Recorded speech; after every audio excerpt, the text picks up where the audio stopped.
Greetings, everyone, and welcome to another serving of Business Soup Talk Radio. If it's in business, it's Business Soup. I'm your host, John Debevoise. When it comes to branding, this cowboy knows how to leave his mark. But when it comes to branding in the business world, we reached out to our friend Stephen Ekstract. Stephen is the director of Informa Marketing Global. It's a licensing group. We're talking about getting branded and licensing your product, or how do you license someone else's? We see it all the time, all these names on anything and everything. Right here on Business Soup, where business comes for business. Stephen, welcome to this serving of Business Soup. Thank you, John. Good to be here. It's good to be speaking with you again. A lot has transpired since the last time I spoke with you. UBM Global Licensing is now called something else. Let's talk about that, and then let's move into the news of the day, the pandemic, the recession by incident that this has brought about. What happened with UBM Global Licensing, and what are you now? At the end of 2018, UBM Global Licensing Group and all of UBM was actually acquired by a larger events company called Informa. Informa is the largest business events company in the world and also the largest academic publisher in the world. Their home office is in London, England, but we have about 8,000 employees spread out all over the world, and we do events all over the world. So I am part of the Global Licensing Group, which is 5 events and 1 publication. And essentially, we are the go-to marketing, one-stop marketing for consumer products licensing. If you're in trademark licensing, whether you're a licensor or a licensee or a retailer, you come to our shows and you read our publications. And we're talking with Stephen Ekstract of the Informa Corporation, and they operate a website known as License Global. So you have been, as well as everybody on this planet that's living above a rock, impacted by this coronavirus. How has it changed your business model of these trade shows and such? What are you guys doing to facilitate your customers in licensing? Just to give the audience an overview, consumer products licensing is really both in consumer products that one goes out and buys, and it's also event-driven as well. So it would be in live stage shows, it would be in concerts, a lot of both events and products. So we have been significantly impacted because we put on live events. What we've decided to do is we're actually going to be doing a virtual licensing week, which will be June 15th through 18th. It's online. It's free to attend, and we can give the website later on. That link, as everything, will be here on the BizSoup website, where you can get in touch with Informa or Stephen, and right there with the transcripts and everything at bizsoup.com. So you've been impacted by having to take the physical show, which is so fun to go to, into the virtual. How are you making that presentation, and how can others do a similar type of presentation? What have you done to take it online in the virtual reality of the VR space? Fortunately, our company, because of its size, has a really good technical division. What happened is, going back to early March or mid-March, when the shutdowns first started to happen, we actually saw it coming a little bit sooner because we have quite a few events that we do in China. So the events were starting to shut down in China in February, and our management realized that this could potentially impact the rest of the world. So they went to our technical division and said, what can we do to ameliorate some of this risk that we have? Do we have the capacity to do virtual events? And we were already down the road looking at virtual events because it's just something that is going to be something that people are going to need in the future anyway, whether it be live or virtual or a hybrid of that. So we had the technology. The hardest part was having all of our disparate different groups in the company come together. What we did is we did a group webinar to sort of learn on the fly how to put these on. How do you go out and sell a virtual booth to an exhibitor? How do you put together speaking opportunities for your keynote speaker and your panels and that kind of thing? So fortunately, we had a great tech department that was able to guide us. And our sales department really, they saw the benefit to this, and they got on the phone to their customers, their exhibitors, and the exhibitors were so grateful because a lot of these companies spend $50,000 to $100,000 Oh, to easily. 250 to 500,000 to $1 million on their booths. So the first order of business was to call them and say, you know what, we cannot do the show this year. Initially, we had postponed it from May to August. And then when we realized in August that we just couldn't do it, we couldn't get a guarantee from our venue in Vegas that they would even be open in August. So we called all of the exhibitors and we said, can't do it, guys. So sorry. We're going to refund all your money. But by the way, here's an opportunity to do something virtual. And I can't tell you, the response, John, was amazing. We actually have a waiting list of companies that we can't even accommodate because we don't have the bandwidth. We had companies buying platinum sponsorships, gold sponsorships, silver sponsorships. It was just amazing because all of these companies need a communications tool to reach their customers, which are retailers and manufacturers, as well as promotional partners, sure, quick service restaurants. And so they need to be able to reach them. They can't go out and see them in person. A lot of the companies are scrambling. A lot of the companies are having a lot of issues. A big portion of our business, about 44% of trademark licensing that ends up with the consumer, comes from the entertainment business. And Hollywood, as you know, has been really devastated by this whole pandemic because movie theaters have had to close, back up the movie releases. A lot of the consumer products that you see on store shelves are based on these films that are backed up now. So it's created an entire dysfunctional ecosystem, and the need to communicate to retailers and to manufacturers about, well, guys, here's our plans. We were able to offer that opportunity for them. So, and in a timely manner, we really scrambled. I mean, to be honest with you, we postponed our show that we had postponed till August. Literally 2 weeks ago, we made a decision to say, you know what, we're not doing it. And in the meantime, we had it in the works to put together this virtual licensing event. So what we've done is we've actually divided the days into sort of brand categories. So typically when you walk into the show, and you've been to the show, John. And you took my question away from me by saying, how did you break this down to where you're going to walk into a show and be able to go, well, you know what, I want to go over to this hall. And how does that break down? Typically, the way we break up the show is through categories. When you walk into the show, on your right-hand side is entertainment and video games and digital brands. And then on your left-hand side are brands and lifestyle and art. But obviously, we can't do that here. So what we're doing is we're breaking into days. So day one, which will be June 15th, will be our brands and lifestyle day. And that's going to have a focus on brands and lifestyle. We actually will have a keynote speaker from Kraft Heinz, which, of course, is one of the largest consumer products brands out there. It's seeing an incredible resurgence in product sales. And, of course, a lot of these traditional food, like the Kraft Heinz brands, people are embracing that. In uncertain times, people go with well-known brands. And that's one of the things that we found over and over again through many, many, many recessions, whether it be the financial crisis of 2008, 2009, or you're going back to the economic dot-com crash of 2000, and certainly what happened after 9/11. What we find time and time again in our business is people look for comfort in brands that they know and they trust and they love. So our keynote on that brand and lifestyle day is going to be from the head of licensing at Kraft Heinz. He's going to talk about how they're seeing an increase in companies that want to license their brand for other products. Then on day two is character and entertainment. We actually will have a keynote from the president of Viacom CBS Consumer Products Licensing. That incorporates everything from Paramount Films to Nickelodeon, the kids' TV channel, MTV, VH1, BET, CBS All Access, which is their streaming platform. And her name is Pam Kaufman. She'll be talking about all the things they're doing, that Viacom CBS is doing to respond to this. And certainly the amount of viewership that all of the streaming platforms and the networks are getting now is incredible. All right, so you have my attention.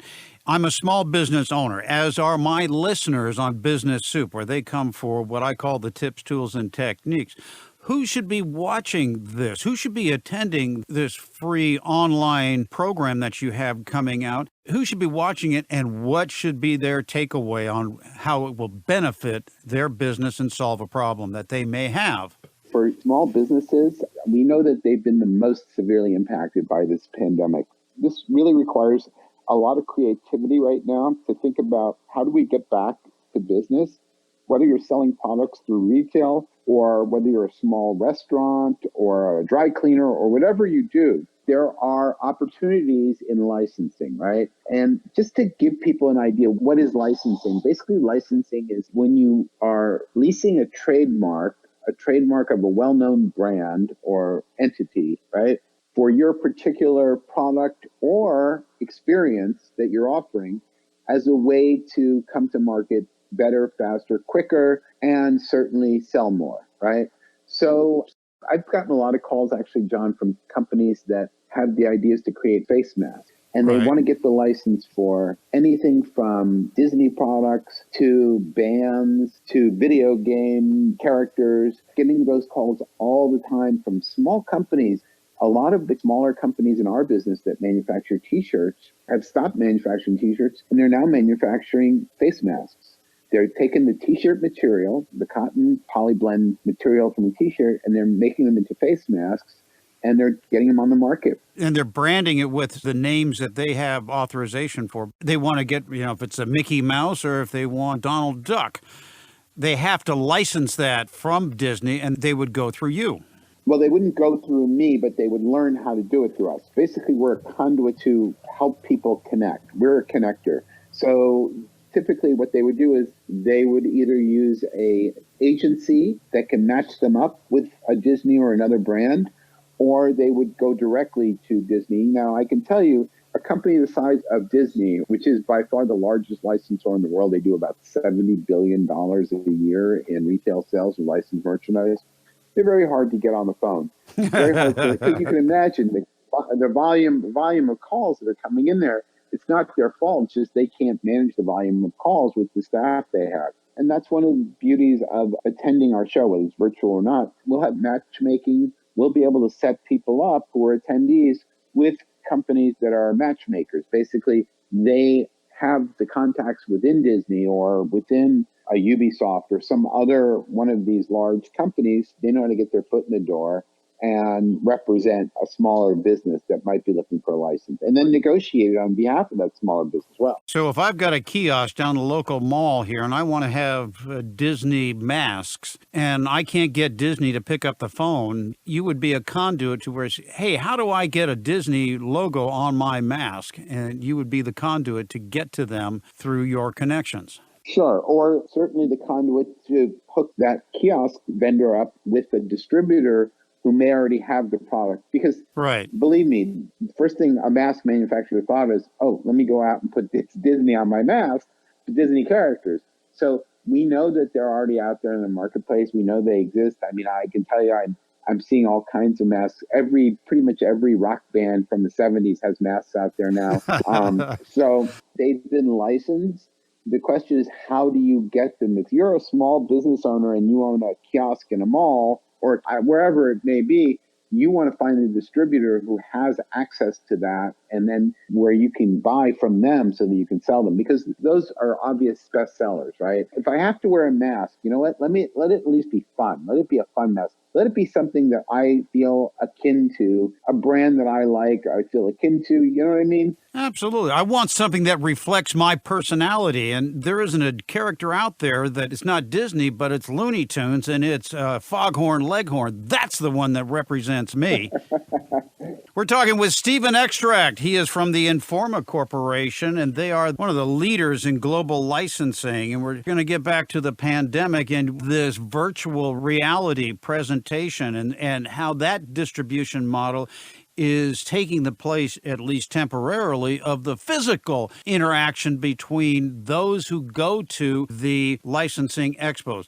If I am looking for a product, who am I and why would I go to virtual or physical expos? So we can break down our attendees this way. Probably the largest group of attendees are manufacturers, companies that create product.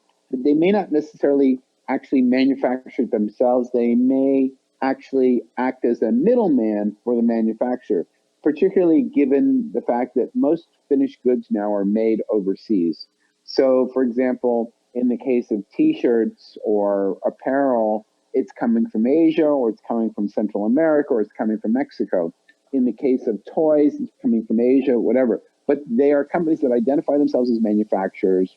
They typically have a vendor relationship with a retailer or retailers. So it could be a retailer like Walmart, it could be a retailer like JCPenney, it could be a retailer like Amazon. It doesn't really matter, but they typically have vendor relationships. Those vendor relationships help them to win the license. Or they could be a smaller retail entity where they're selling directly online through, say, Shopify or through Etsy or through Pinterest. All of these online entities have now e-commerce. And we're actually seeing an exponential speeding up of e-commerce because of this whole pandemic, where people can't shop. And frankly, most retailers, except for retailers that sell food, have been closed. So that's your largest constituency of attendees, are manufacturers. Secondly, you've got retailers.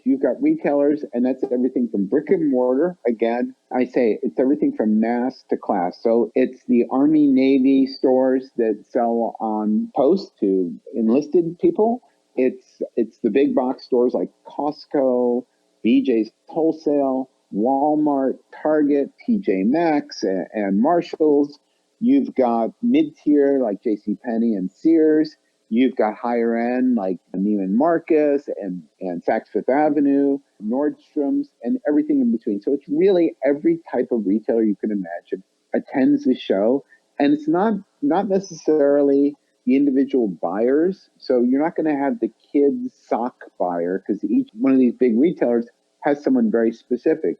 But what you have is the VP of merchandising or the VP of marketing, or in some cases like Target, they have a head of licensing, right? So those are the people who will come. They're hunting for trends. They're looking for what's going to be a property that's going to be that I can be selling 18 months to 2 years from now. And that's typically what Licensing Expo is. It's a look into the future. It's a look into the looking glass of what retail is going to look like 18 to 24 months from now. So if I'm that small business, whether I'm the kiosk, and I've never known anybody that doesn't own more than one kiosk, if I have that small business and I want to know what the trends are and perhaps make contact with the opportunity to retail these products, these goods and services, this is where I would go. Would I be let in the door to go see these trends and make opportunities happen?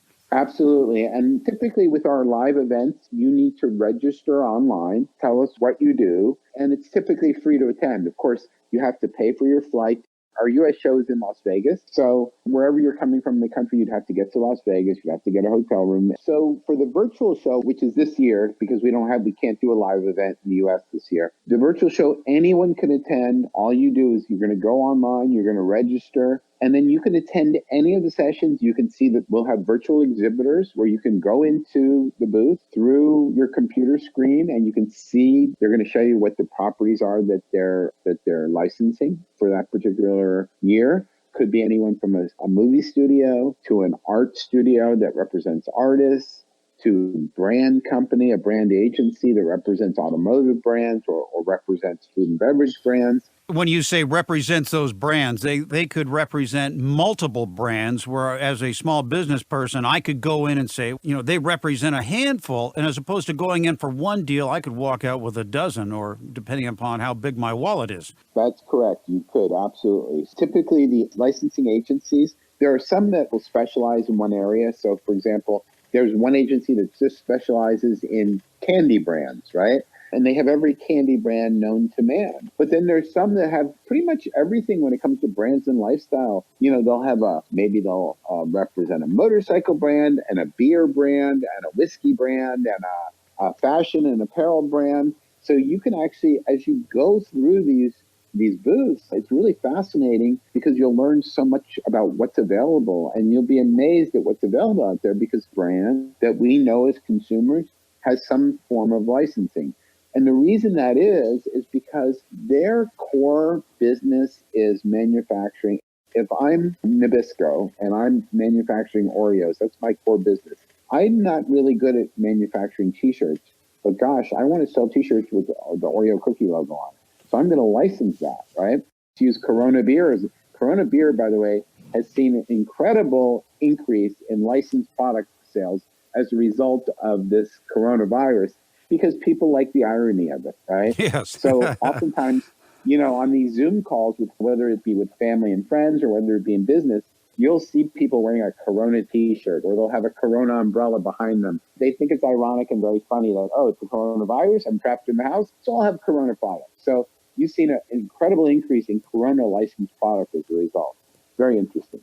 It's a candy store of products and ideas and things that literally come to life. It's like going to Comic-Con in some aspects. Yes, very much so. It's very much so. It's a Comic-Con for products. Exactly right. And you can walk out with a deal.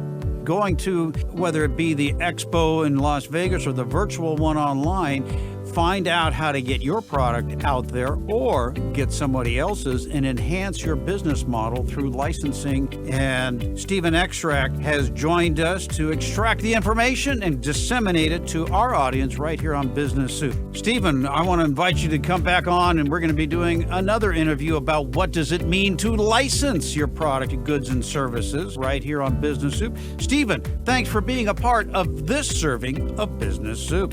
My pleasure, John. Thank you for having me. This has been another serving of Business Soup, where business comes for business. I'm John Debevoise, inviting you to visit the website for more servings of what is best in business. This show has been produced by Market Domination, LLC. To discover how you can have your own show completely done for you and turn it into a real published book and become the authority in your marketplace, go to www.marketdominationllc.com.